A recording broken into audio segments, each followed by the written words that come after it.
Awesome. We're going to use our dashboard to create, generate the script that we need for our website. And in this case, we're going to install it in the Cheetah builder inside of Builderall. First thing we're going to do is going to go add website. You're going to add the name of your website, and then the URL. This is so that you can distinguish it in the list in case you have more than one. And then you're going to put the URL. We already have some selected, so we're going to show you what the widget looks like once you get it done.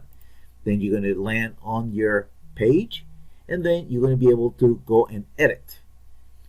Now, here you have several things that you want to do. This is the embed code. We're going to copy the embed code so that we can take it and install it in our builder. But there's a couple of other things. One is here you're going to edit the page profiles.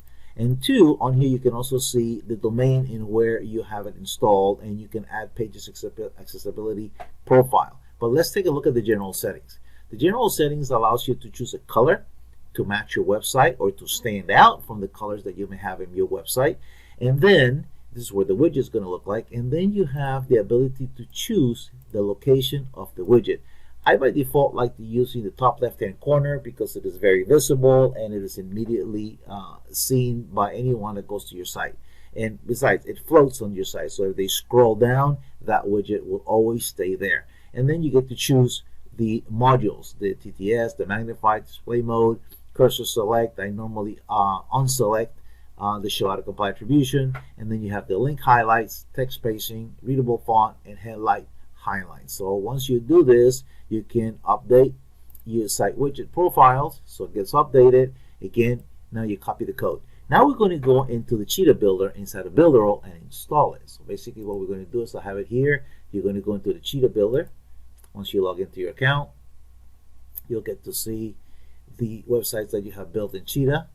For example, this is one. I'm going to go to edit site, and in site settings, right here where it says scripts at the very top, this is where you're going to paste your code. You're going to save it, and you have it. Now let's look at what the website looks like. For example, once your website loads, and then you get to see that the script is running right there in the top left hand corner.